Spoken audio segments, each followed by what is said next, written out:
Hello, ladies and gentlemen, and welcome to the Coast to Coast Combat Hour. I'm your host, Matthew Hawkins, and as always, I'm joined by my co host, Ed Carbajal. Weekly, we are brought to you by AllAccessMMA.com. Check out AllAccessMMA.com for a video podcast, MMA stories, and MMA news. The last show before Halloween, Ed. We're here. How's it going, brother? Halloween's my favorite time of year, man. So I got the orange light in the background instead of our standard blue or purple light that I do. Um, because of Halloween, we're gonna end the show on talking about our top five favorite horror. Matt's top five and my top five. I'm sure they're different, but it'll be cool to hear. I have a feeling I know one of Matt's, but you'll find out when he says it. But yeah, man, we took last week off, had some personal stuff to take care of. Busy with spectation sports, so I got the bags under my eyes. But we truck on, and as we truck on, man, we have to start obviously with the UFC. The UFC's injury bug return. I feel like it's what was it 2015 again when cards started getting main events started getting messed up like almost month after month. Basically, whenever anybody actually puts Yeah, any faith in John Jones showing up to fight. yeah, 2015, 2016. I'm not gonna. I mean, as somebody that has a soft tissue tear in his pec, well, I guess we'll start with that. Next month, UFC 295 is off the. I'm, uh, I'm sure people will be looking for ticket refunds because neither Stipe Miocic or John Jones will be fighting on the main event in Madison Square Garden because John Jones, in the middle of the night last night, tore his pec off the bone. Now, I have a soft tissue tear in my pec. I did in 2016, and it's doesn't require surgery because I can still function or whatever. But when it's off the bone like that, and I wish we could have gotten my jiu-jitsu instructor Brian Katz on the podcast because he's someone that tore his off the bone, and he can tell you firsthand that that's no joke. I don't even know if the 8-month thing is as legit as they make it sound. I know when it comes to pro athletes, they get different treatment than us regular folk, especially with the Endeavor money behind John Jones. But man, that's a serious injury, and the clip you could see he couldn't push himself off. I think it's a combination of him bulking up and overworking his own muscles.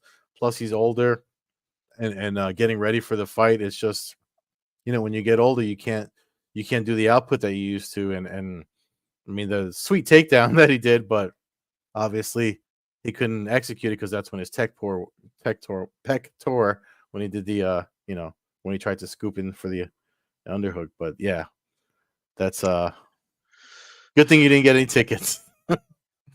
I actually like the new fights better. Me personally, one of Mm, the reasons I wouldn't go, and I wasn't because I wasn't interested in Jones and Miocic really all that much. I was interested in that fight mm. like 3 years ago, 4 years ago, but um, a part-time fighter is what Miocic is basically right now. He's a full-time firefighter against a guy who has fought once in 4 years.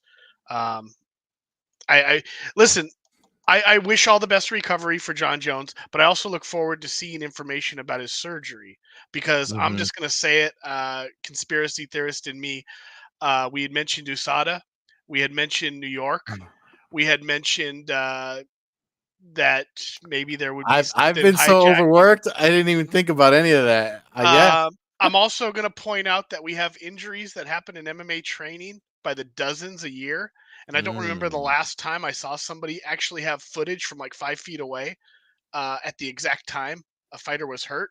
Considering all the cuts and everything we've always seen, I've never seen footage of anybody. I've never seen footage of TJ Dillashaw getting hurt in training. I've never seen footage of Oh, the anybody fact ever. that they're yeah. So we just happened to have a video within about 6 hours of him supposedly getting hurt. A close up of him doing the move and it being like and perfect angle to see his shoulder and everything. We have the USADA situation. Conveniently, 8 months puts us right on about fight week next year. Just another one for you to add into the mix. And I wonder, they know McGregor's coming back next year. Maybe they're loading up to try to stack the 2024 pay per view schedule with the John Jones in Vegas. The ticket sales were pointed out by somebody online were not great for this New York event. The Yeah, because resale they're ticket, freaking expensive. correct. but they also is an incentive for the UFC to pull Miocic and Jones. If you're not selling the gate you expect, why would you pay $10 million to those guys? Yeah. You can bring in two guys who are going to fight for like 70K each to replace them. Mm. So it's Hmm. conspiracy theory. I don't like to do it because we've all seen what these warriors go through and the injuries that take place. But I'll just say it's an odd coincidence how it all seems to kind of be a situation we've never really seen before.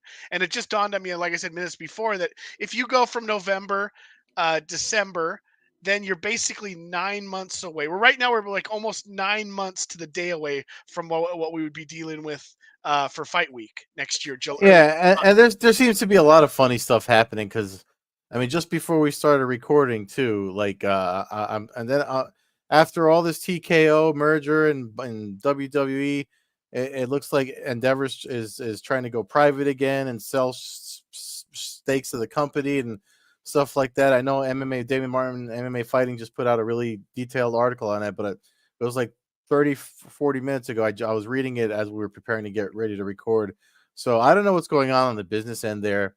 And Fightful had that article about Dana White pretty much praising his boss, Vince McMahon, under the new ownership, even though he talked about how Vince McMahon hasn't liked him in the past. So something funny is going on there, man. These Illuminati folks in the world. I don't know. I don't know what they do when they get their things together. Maybe because of the stuff going on in the world and where they were just at, there's just things that aren't coming out to the way that they wanted to, so they have to do some like housekeeping on the back end of the rich people end. So I don't know, but everything you just said made me think of that because it's just like you said, it's all funny. It's all real funny. Funny I mean, things, funny would things. you be shocked? Would you be shocked if we found out 6 months from now that he popped? I mean, would it be if it shocks you, then you haven't paid attention to the sport for the last 10, 20 years. Yeah. You know what I mean? Like it wouldn't. And I just it's weird because like I said, we had clear footage of this injury happening in training, and it's like where have we ever seen that before? I'm trying to actually think in my head if there's ever been a case where we saw video footage of somebody being injured with the thousands of injuries that have canceled fights over Hmm. the years. you know so it That's a just really good point. I and to like. have it so quickly available and it be front and center within minutes of the announcement, and it just Hmm. and then the Asada combo, it all just it makes somebody who's a borderline conspiracy person like me Hmm. really light up and kind of go, wait a minute, what's going on here, what's going on here. And then I see the ticket sales, and it's like, okay, now it makes a little bit of sense. If your gate's half of what you were expecting, you would get rid of the headliners that you're paying half the gate to. So Hmm. and Hmm. And and then New York with New York taxes, and yeah, it makes it. I mean, It's. they're paying for the arena. It's gonna sell and it'll do its thing, but were they starting to see numbers that all of a sudden they weren't gonna have the pay-per-views? I mean, it's a fight to sell based off name value, but if you're really just looking at the sport as a sport, like Hmm. it really is a fight that doesn't make sense. The top two heavyweights are really fighting each other now. And that's no disrespect to Jones. He beat Gone, but he hasn't put in his dues at heavyweight. I mean, he's fought one fight at heavyweight. It's the same people who say Connor's the greatest lightweight of all time. He had one fight at lightweight. You know what I mean? Like he beat Eddie Alvarez, but it was his only fight as a title fight at lightweight. I think everything else has been at 170 since then. So uh, it's one of those things. It's like, okay, we know Jones is a great light heavyweight, but the two best heavyweights, Aspinall and Pavlovich, are now fighting. It's a fight, honestly, I like better. Just because it actually is the future of the heavyweight division. We're already hearing that the Miocic Jones is going to be a double retirement. I honestly don't know why Jones's title's not stripped from him. It's because he's not one of the classy guys like the Horiguchis and the Pit Bulls of the world who step aside and allow the division to go on. Because the real champion is going to be Aspinall and the Pavlovich winner, because the Miocic Jones winner is not going to fight them. It's going to be a And double retirement. Jiri Prochaska and Alex Pereira are the main event, or the Aspinall No, Pavlovich. the Pahea That one's the main event now. The Okay. Prohaska. So because Yeah. it's the real title in theory. So the other one's the interim, but that interim's going to become the real world heavyweight championship Mm, after Jones and Miocic fight. mm. Jones just wants to be able to win and then say he's the greatest heavyweight of all time because he has the belt when he retires. That's And all this is John about. Castaneda's on that card too. Last time he fought in New York, I think he missed weight. When he was with Combate America. So I'm curious to see how he handles fight week in New York with the UFC. Interesting. I'm just looking at the card briefly. Well, I know that week we'll be doing our picks and stuff. Lord knows the card might change by the time we get to Yeah, at this point, and that. we had this past weekend where we had the card change, and I for me it was more exciting. hmm I was the Usman Chimaev fight really lived up to its billing, I would say. Yeah, and of What you were course that's getting. the one I missed because I was out. Yeah, I do my errands on Saturday, but you messaged me and I was like I didn't get to see that one. And I didn't get to see the Johnny Walker doctor nonsense. I saw a lot of the other earlier nonsense, the 8,000 groin kicks and the fence grabs and everything else that the doctor. It seemed like they grabbed the doctor in Abu Dhabi at UFC 294, like old school, like they were just like, hey you in the crowd, you want to be tonight's doctor?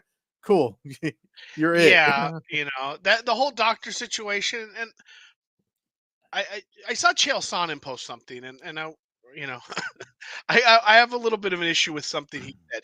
He basically insinuated that the doctor would have been irresponsible human being for if he had sent Walker back into that fight because he believed he was concussed. Hmm. What are we watching? Does that mean Hmm. every cornerman who lets their fighter go into the rounds after the first round is an irresponsible human being? How many concussed fighters are concussed halfway through a Yeah. fight, and we let them shake it off and keep fighting? We have guys get dropped. We have guys get Hmm. flash KOs. They can keep fighting. So I thought that was kind of a weird thing to say because Mm. I'm going. Wait a minute. What are we watching? First of all, it's the judge. The doctor is just judging on an instant who's concussed and who's not, who's confused and who's not. There's literally Never mind that thing though. Like yelling I in a mean, foreign country I mean, Walker yeah. said it pretty good. He said we both got broken English. We both got accents. He Hmm. goes, he's asking me a question. He goes, and I saw Kapost, Well. Grabaki Hitman said, well, United Arab Emirates doesn't exactly roll off the tongue. You know what Hmm. I mean? When asked where you're at. So I think he Yeah. responded the desert, which he's Which not he wasn't wrong. wrong. Yeah, that's the whole thing. Like when they asked Dana White about it, and of course he's they're in business with those Emirates or whoever the hell runs all that. They're like 10%, 11% stakeholders in the whole conglomerate that they have with the combat sports. So then they just extended a deal with them, so he wasn't going to badmouth them. He just blamed it on inexperience. Had it been here anywhere else outside of Nevada, New Jersey, New York, he would have dragged them at the post event press conference. But that was definitely one of the most like you could tell he just wanted to shake his head and get out of there. But one of the things going back to the doctor, I mean the thing that I got to witness and I watched Josh Barnett update. I mean I don't know what the latest update is, but I mean if I get kicked square in the nuts and I can't like there's no way for me to fake that and try to act like you can't perform a lie for that long. I don't care who you are, especially in front of that many people.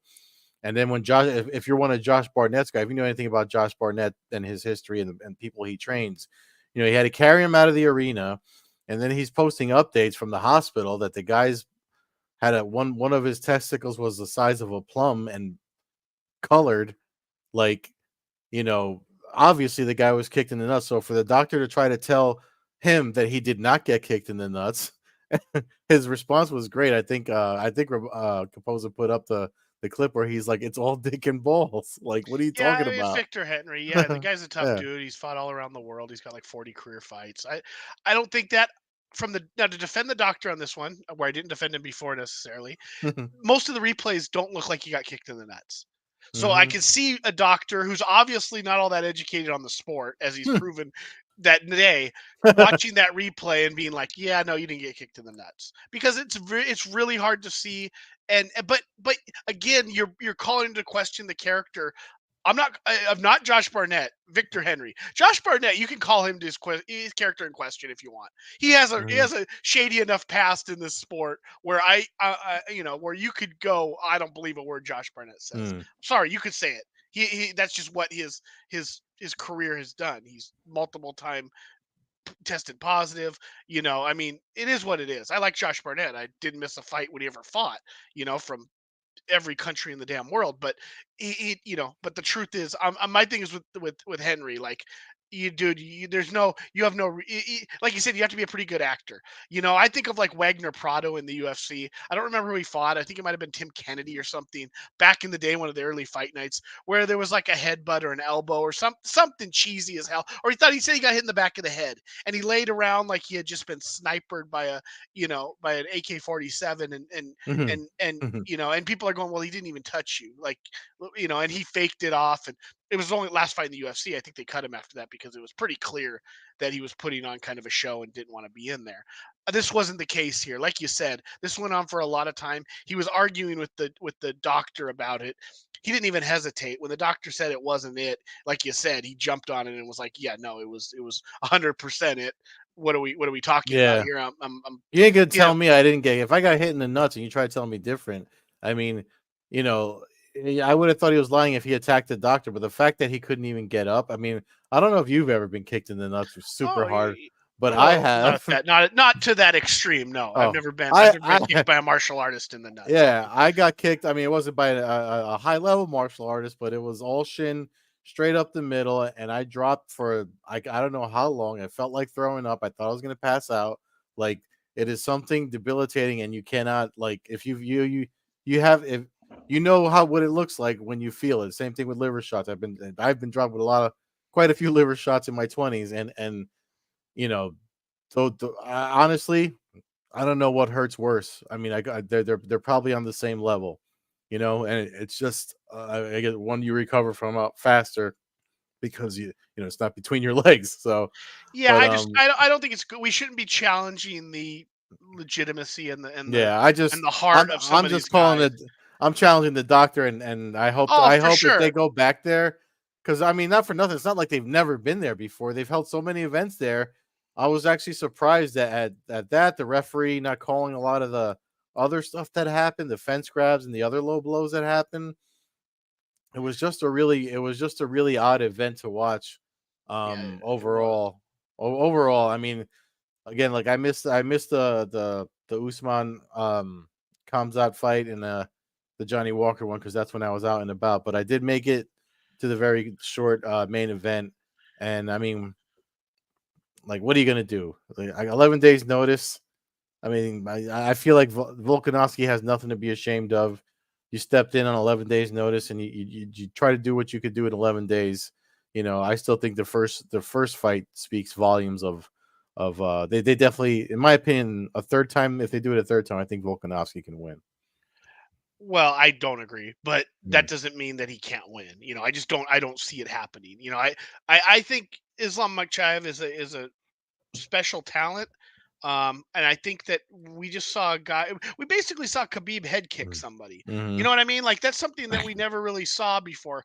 Khabib had his wild striking and would occasionally land stuff and drop people, but it was more out of the fear of the shot and everything. Mm-hmm. Whereas Islam's kind of more violent. Just, I mean, I Definitely didn't. more methodical. Yeah. You know what I mean? And I don't think there's anything to be ashamed of Volkanovski, but I also feel like that with his height and with his overall size now, like I just don't know. Maybe there's no shame in defending your 145 belt and regaining your No, legacy down there. well, I just the his it doesn't reason always for work out fighting. for guys moving up. No, it doesn't. But in the post-fight press conference, like his reason for fighting, I mean, and it doesn't seem like there's anything. He just seems to be one of these guys that he's such an athlete from rugby to combat sports. It seems like if he's not in some sort of preparation, he was pretty open about it. If Mhm. he's not doing some sort of preparation, he's just not. He says he gets trapped, gets in his own head or whatever, and I understand that, but it's on one hand it's cool because he does that and he's like willing to fight again. He was joking around about stepping in for 295 yesterday or this morning. I forget when I saw a tweet that he put out, but it's like it's cool that he's like that, but then down the road, it's one of these guys you're going to be like, you don't want to be another Cowboy Cerrone and have to end your career like getting No, beat on. I understand why he took this rematch because there's a chance that the rematch was never going to unfold. I mean, there's a Yeah. chance that he loses to Taporia. There's a chance that he loses to somebody else at 145 eventually. There's a good chance he Hmm. eventually loses at 145, and then that would have ended this. So he got his shot at his rematch, even though it was Hmm. on 12 days' notice. I get Yeah. him doing that. He had his fight scheduled initially for January. That'll probably be pushed a couple months now, but it sounds like he wants to get back at it. It wasn't a long, grueling fight. Yes, he took the head kick, but he didn't suffer any kind of superficial wounds. You know what I mean? Like, so there's not a whole lot of healing other than just getting over the just letting your head brain heal a little bit, from the knockout. But it wasn't a long, grueling fight where his body was destroyed and stuff like that. So I think we'll see him back sooner than later. I think he just needs to go back to 145. I think it was a good idea, it was a fun idea for him to come up and do that stuff, and he's helped save this event name wise, name value and stuff. But I just think that it doesn't hurt to do it, but you don't want to flirt with it too much because Hmm. eventually it will hurt your legacy because the losses are going to add up. We've seen what it does. I've already seen people online calling Volkanovski a bum. Like that's where we've already gotten to. You know what I mean? So, not that those people matter because they really don't, but at the same time, we know how fickle MMA fans can be. You Especially know, now. Yeah. and so you get a couple losses in a row. I mean, that's two losses in a row now. You don't want to. You just don't want to flirt with it because and the UFC will do it too. The UFC's got your back right now. The minute they see the fans starting to not be necessarily as interested in your fights, they're going to Oh send you to. yeah. They're going to tell you to hit the road. So Yeah. I would For pick and sure. choose a little more wisely. I'd get Especially someone. after they just did a whole contender series here. They got That's new.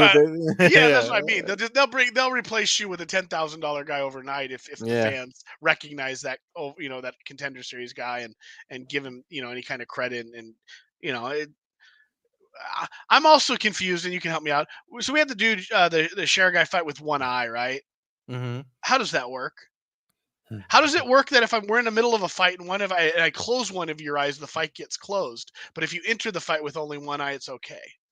That's a good question, and you know what, man? I mean, there's a fighter, Dre Millie, who's got one eye, and he's won his last 7. I think he's like I forget what he's 10 and something now. He's been fighting for a while, and he keeps tagging Bellator, UFC, trying to get signed with them. In the meantime, he's fighting everywhere else, and he's got one eye.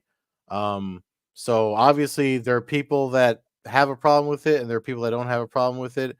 So I don't know how that works, but I mean, apparently it works for some and not others. And you know, Bisping, had to hide his one eye Well, yeah, towards I the end mean, of his and I'm career. not for it or against it So necessarily. it was for yeah, but like you're right to ask how's it work because if Bisping had to worry about it, why didn't Sharipov or I forget it. I know he's some sort of MAGA med It's Sharipov MAGA. Share Megamenov. Yeah, So, yeah. so like here's my stupid example, right? So let's say he has no left eye, Yeah, right? eye poke and this is it. Yeah. And you're jabbing the heck out of it, right? And it swells up his eye socket where there's no eye in it, Mm-hmm. right? It's just covered up. It's swollen up. You can't see out of it. Closed. Does Yes. the doctor walk out there and go, "Can you see?" And if he can't see, That does he doctor stop might the fight? have. You know what I mean? Like, I don't understand how you can. No. It's weird to me. It's I, weird to I me that will one. say this though, watching him fight enough times, I feel like because he's like that, and Dre Millie too, like it seems like that's why their striking is so active. Because if they're attacking, they don't have to worry about being attacked. That's just a striking mindset. And as busy as his kicks were, I was super impressed with that. I know this takedown defense has something to be desired, but I mean he seemed confident enough to not be too worried about it and still attack from when he was on his back. But yeah, you bring up a good point, man. Well, I mean, I wonder if this is one of those situations. Like, I'm gonna look at it. I'm assuming he's never fought anywhere other than Russia or yeah. He has never fought Hmm. in the United States. He's never fought in. And I don't something think. tells me we won't see him fight That's like what I that. mean. Yeah. Is this just something where he's able to get away with it? I mean, we saw somebody enter the ring the other night with a cut. That was a new one Hmm. too. They actually had stitches in their head when they came into That the was ring. Breeden, yeah. Yeah, so I thought that was different. I don't. Why has there ever been a fight canceled due to a cut when you can just have it Yeah. stitched up and go in there? Listen, they self-regulate when they go to places like that, and now you see like a lot of stuff seems to get to slide. You know, Mister Rules and Regs, Mark. If they self-regulate, then of course you're not going to hold yourself back from losing a fight. You know what I mean? It's just It's I just don't odd to me. It's just odd. I yeah don't. I would love for it to be like explained, like, and no. if it was And explained the that way, questions were asked. Like some folks were asking the questions, and but again, they don't want to piss off the there's folks that yeah, that's allow true. them to hold those events. They have money invested in it, so they're not gonna shit on them. So Well, those same people are putting on an event this weekend. Not the exact same people, but the same region of the country. yeah. Saudi Arabia puts on Francis Ngannou versus Tyson Fury, Battle of the Baddest, boxing match exhibition. Not real sure. They're fighting for the Riyadh championship belt apparently now. Um, Listen, if we're gonna have one of these crossover fights, this is the one I wanted to see. It's the two Mm, heavyweight champions of the world fighting each other. We just yeah, spent 30 minutes talking about UFC changes and John Jones. This is the real best heavyweight on the planet right now. That's just yeah, how it is for MMA. Ngannou, he's testing himself. He's going up against Tyson Fury. He's probably going to get smashed. I expect to see him on yeah. his ass within probably 3 rounds. If he gets up once, I might even be surprised because I think he's probably going to get blasted Hmm. eventually. But I do look forward to him going out there and winging some crazy punches and at least putting maybe a little bit of fear in Fury. Or at least making it a spectacle for 35, 45 seconds. You know what I mean? If we just get an all out rock'em sock'em brawl. If he comes out like he did against some of his MMA opponents, where he's just swinging for the fences. But I'm glad he's getting paid. I like that he's walking around with the fumbled bag, like purse or bag that he's carrying around right now. I think that's Hmm. kind of funny. I think it shows some character. I like Tyson Fury. I know he's kind of a knucklehead. He has his ups and downs, but I don't think he's bad for the world of sports. He's not a criminal. You know what I mean? He makes me laugh sometimes, and he seems like kind of a happy-go-lucky guy. Obviously, he's rich as hell, so he has no reason Yeah. to not be happy. But But I yeah, mean, it's still boxing, and more times than not, we see the boxer under boxing rules beat the MMA fighter in boxing rules. for sure, we're gonna see So it, and they we're had always gonna see it. I saw MMA junkies footage from the open workouts today, and I sent it to we had Joseph Correa from. I tried to get him to come. I tried to get Hector Franco to come on, but I sent the clip to Joseph, my friends over at Front Proof Media, I mentioned it to Joseph. I was just like, dude, like I showed him the clip, and I was like, and Joseph, who's a boxing aficionado and box himself, understands the sport the that type of striking better than I do. I was like, if he does this, if Francis Ngannou performs the way he did in the open workout, like Tyson Fury's just gonna have fun with him, you know? Yeah, I mean, I don't put a lot of weight into that stuff anymore. I Mm. mean, although the Dylan Dennis stuff one really was pretty accurate from what we Oh, saw in that I circus yeah, sideshow. But and I watched it. I did. I did. of course he did. Of course I did. Of course I did. Fight Circus wasn't on at the same time, so I had to find something Yeah, to entertain me. yeah. But But Fight Circus, at least they don't hide that they're fucking like they're silly. Like this, that was Oh, but just they're not hiding it from me. yeah. I'm watching it because it's a circus. If I Hmm. thought it was actually anything legit, I wouldn't have given two flying shits Hmm. about it. Yeah, But you throw the circus act in, and I yeah. expected it. When that one went how I expected, but this one I kind of think it's going to go not the same way as that fight, but I think this goes the way of you know Jake Paul, Tyron Woodley, Mm. Jake. Not maybe not God, I don't know, but I don't think it hurts either of them. It is what it is. We might see a smiley face emoji from Dana White if he gets knocked out, something stupid like that. But Of but course, we're gonna see some hate. Yeah, and we'll hear shade, everybody. hate, whatever you want to call it, Everybody will start saying John Jones. Oh, see, he is the best whatever the kids heavyweight. call it. Well, Yeah, we'll get all that nonsense left and right. But um, I don't know. I'm gonna watch. It's on 2 p.m. your time. It starts the yeah. prelims. The first bell is at 2 p.m. Eastern. I think they were saying the main event will probably have the walk-ins will be like 5:30 p.m. my That's time, about right. 5:40. So.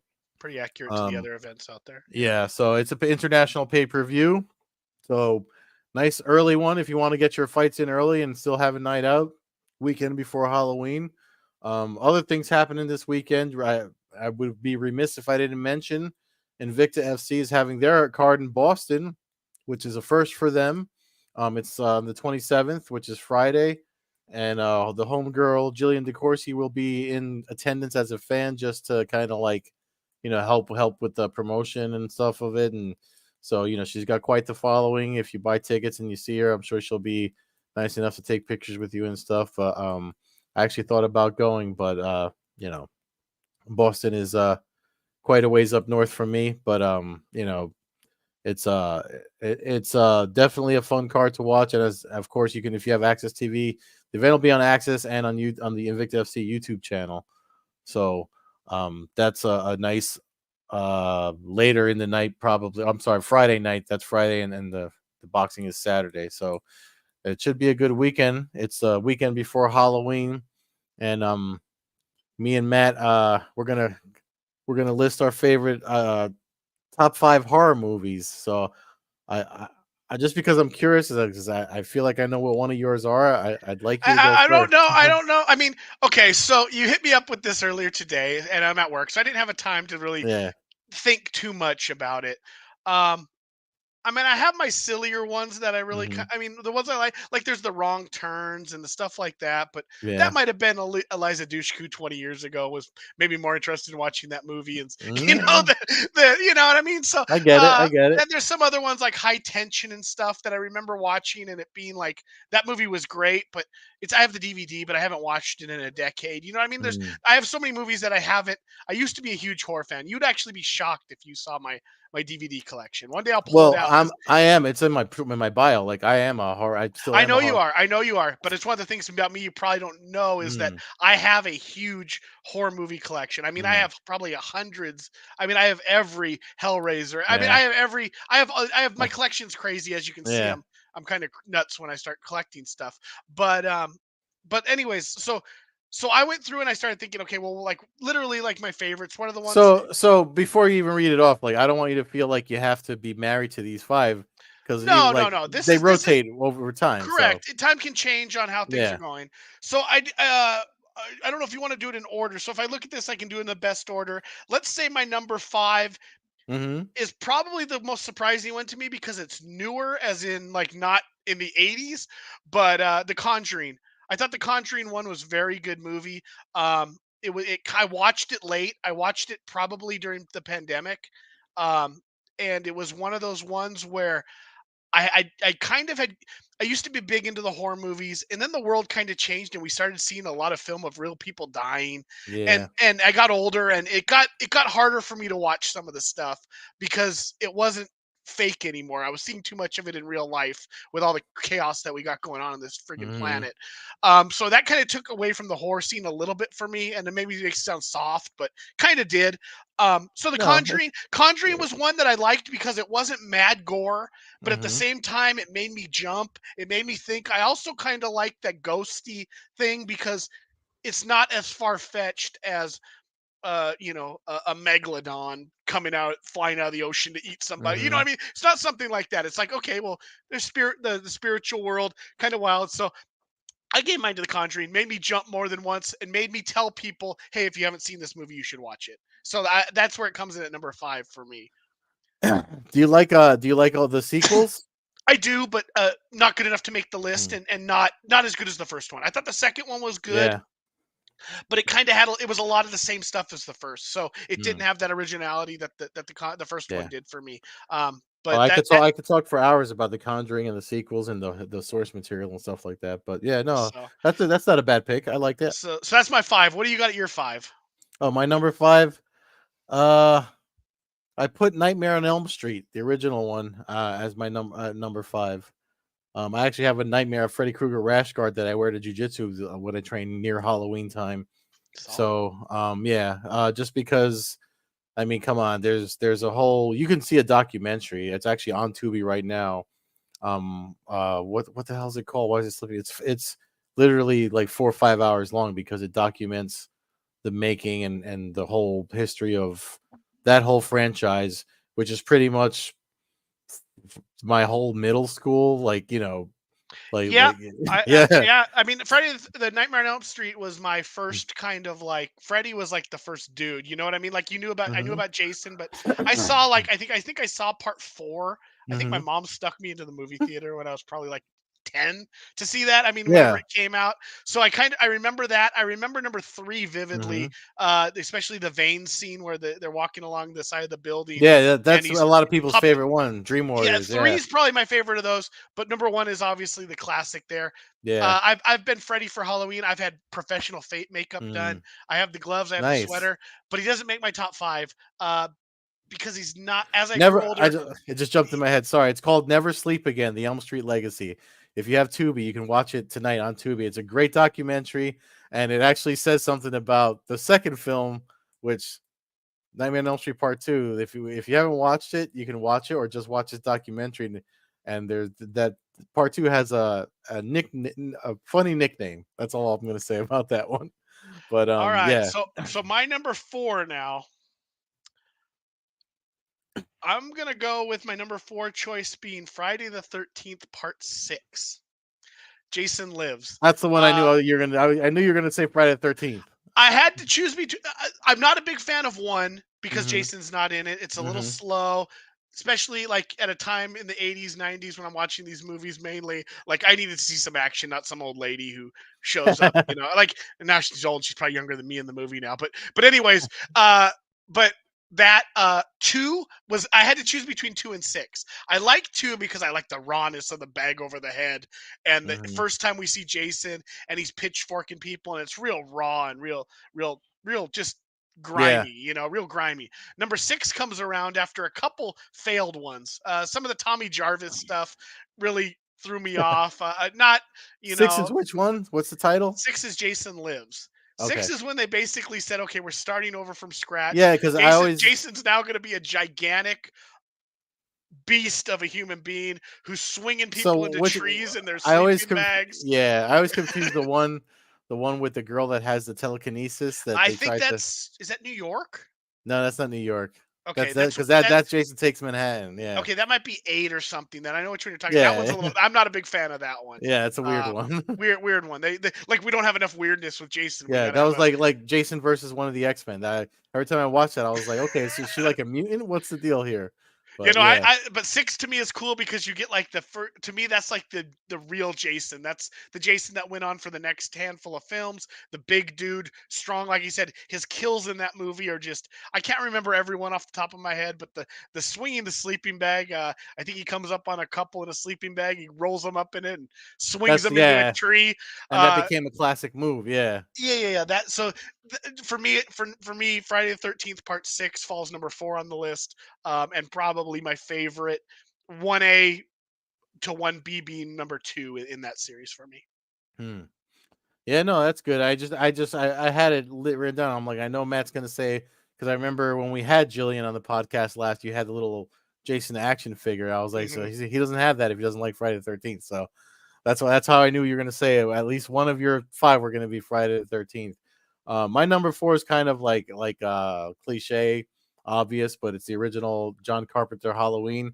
And I will say, as we move forward on this list, you're gonna notice a trend in my next few horror films. But yeah, I like the original Halloween just because it's actually very very reminiscent to the neighborhood I grew up in, where everything happens, Haddonfield, like back in the 80s, just the time and everything. Every time I watch it, it just makes me think of like how Halloween was when I was a kid, with the kids all over the street.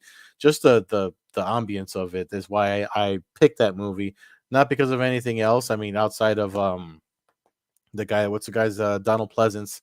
Donald Pleasance performance as Dr. Loomis in that is the one that stuck with me for a long time. Um, Tremendous. yeah, One of the greatest characters in movie yeah, history. yeah. So that's why I picked that, but more because of the visuals just bring me back to a period, when I was those kids' age, not any of the major characters, but the actual children. Like that's when I saw that and I could relate to it, and just it makes me that like before Michael Myers ruins Halloween, it just makes me think about how fun Halloween is when before people start murdering each other. All right. Well, so that brings me to 3.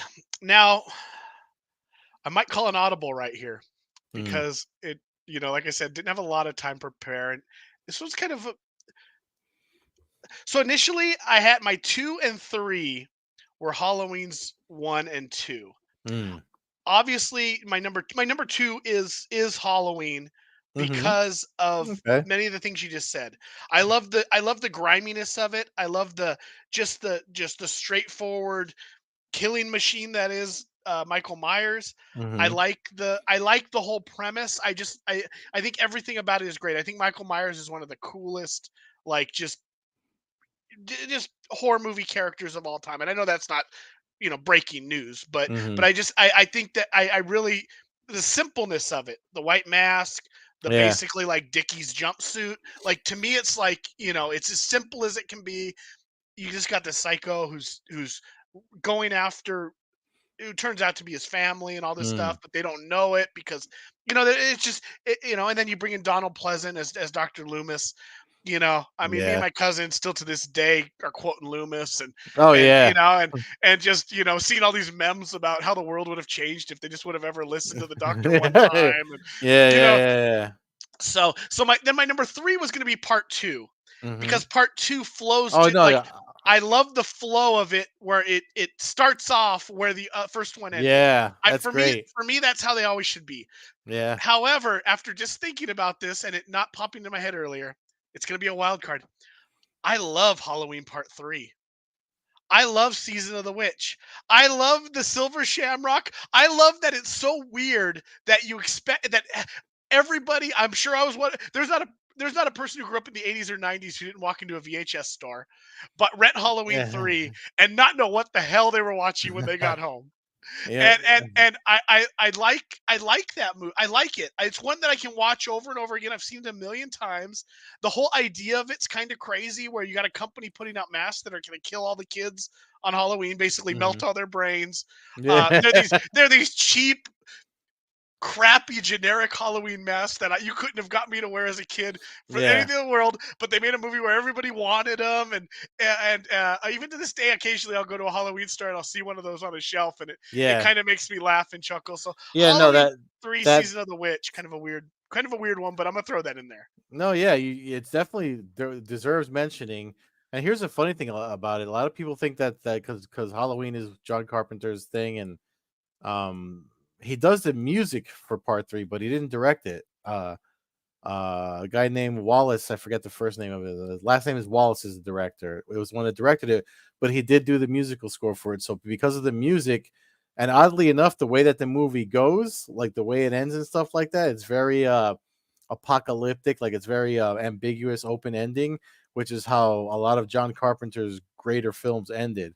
Um, so just because to segue into my number 3, it's They Live by John Carpenter. Roddy So Piper. yeah, yeah, I mean for so many reasons, but that used to be lower on my list. Again, like we said, lists can change, but just because of everything that's been happening lately, with the way, well, the the country's being run and stuff like that, They Live just is, I've watched it a couple of times in the last 12 months, and it hits a little harder, closer to home. So that's why it's on my number 3. I mean, you kind of said your 2 and 3, so My two is the original Halloween, so you yeah. might as well do your 2 real quick, and we'll hit the ones. Yeah, yeah. So my number 2 is Trick or Treat, with Sam, the little pumpkin headed kid. They're playing it on TV a lot right now. Um, I can't believe I forgot the director's name. It slipped my head just because I went into my I don't junk. think I've seen that one. Oh, you never seen it? I don't So think so. Michael Dougherty is a director. So I love horror anthologies, anthology stories. I'm a big fan of Rod Serling and Twilight Zone and stuff like that. So it's one of those movies. It's an anthology, but it all happens on Halloween night, and all the stories kind of interweave. And it was kind of one of these movies that, if it was in a theater, I didn't know about it, but I remember bringing it home.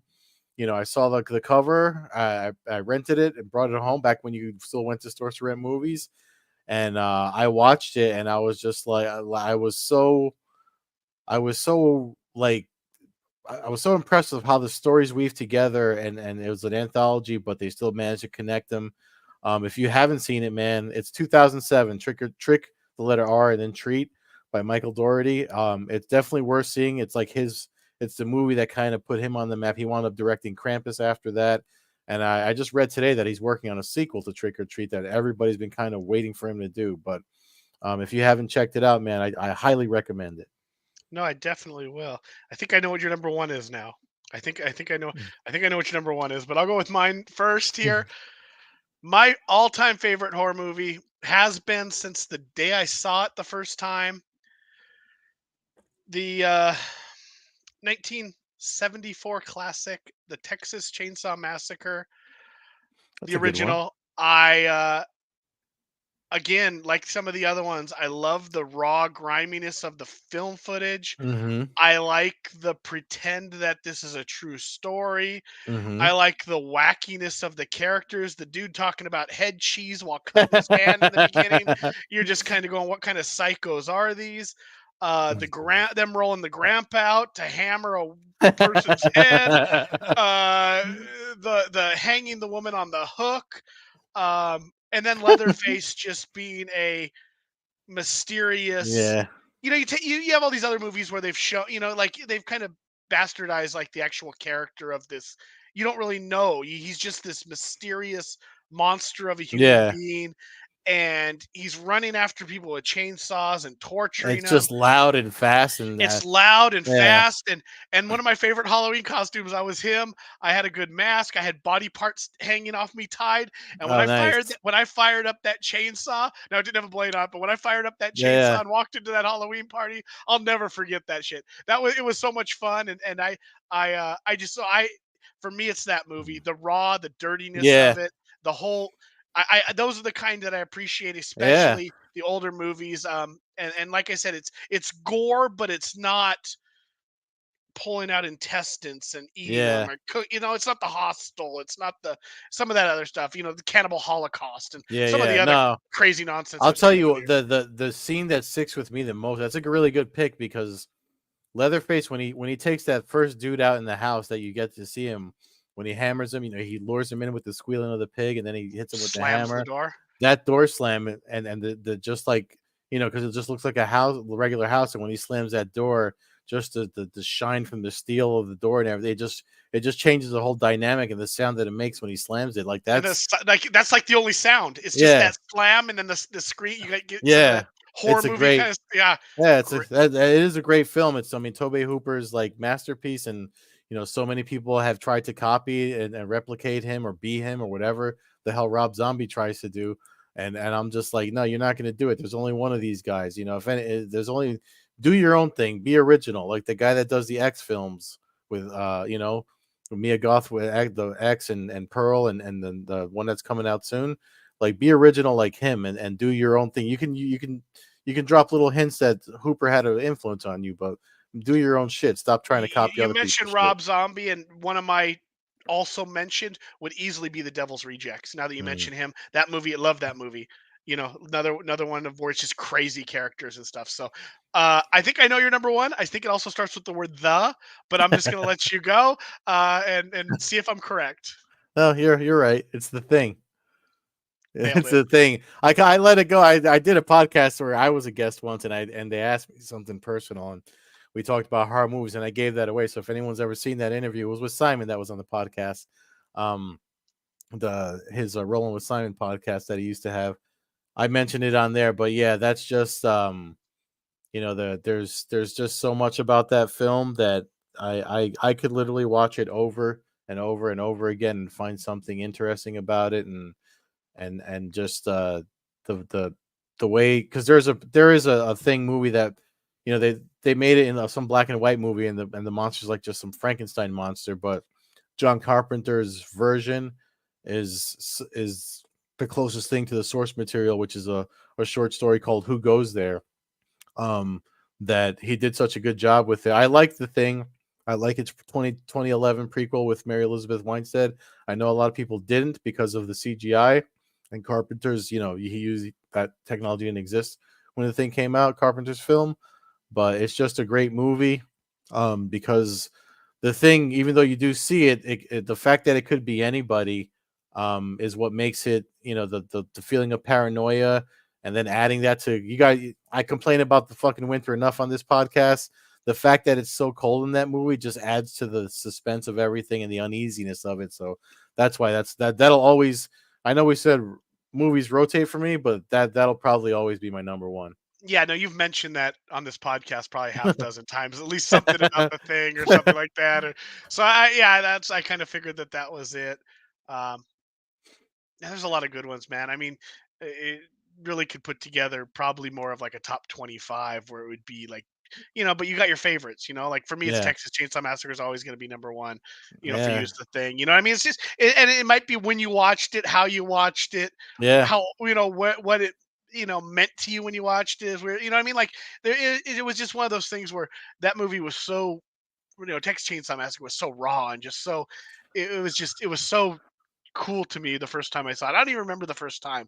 I mean, I was probably an early teenager, but uh yeah. No, I remember seeing it. I was young when I saw it, and I remember because like you said, they make it seem like it's just real. And I remember thinking, I was like, "Oh, wow, this really happened." Then, of course, I got older. I found out that half these freaking horror movies are based on stuff that Ed Gein did, the real guy that's based on, and a couple of other serial killers that they base stuff on. So I'm just like, the real life horrors, which is why, like, the whole thing with the Conjuring, man. And we could do a whole podcast on the source material for the Conjuring, because I read up so much on that. I don't like James Wan, but those movies, I do like those movies because I know the true stories that he's pulling the stuff from. So just to see what he does with them, but I don't like the director. I don't like any of his stuff. I don't like any of his stuff, and I actually don't like any of his Rob Zombie stuff. But yeah, that's yeah, I haven't been a fan. The only Rob I liked the first two Rob Zombie things, the Devil's Reject and the what was the other one? The Thousand Corpses, House of a Thousand House of a Corpses. Thousand Yeah, Corpses. Thought that one was really weird, but that one grew on me. But um, yeah, definitely, I think we got some good ones. I think I'm gonna have to go back and rewatch some of the ones I just named because I feel like I haven't watched them enough. Halloween, I've got my fill, and I feel like the season of the witch will probably be popping on TV any moment here. it's But literally on all the time. AMC. I eh, feel like every uh, Saturday they all show right. it. But it's a I good one. don't know. I do like I it. like it. It's not scary. It's not to me. It's just kind of I think I just think it's a cool movie. So it does and I could even argue maybe it's not even quite a horror film. It's almost more of like a psychological thriller in a sense. Yeah, But I do appreciate the, and when I had heard about it, I and you heard that can't hate on Tom Atkins getting ass, because he yeah gets no ass in every movie that he was in back then. So yeah that guy's yeah. I was like, I don't know if it's because I always confused him with like Chuck Norris and everybody else. He had this kind of like, he's right up there with them. And he could. I don't know if he could fight, but he's definitely up there with them. oh, that's funny. But yeah, some great movies. So, you mentioned Invicta.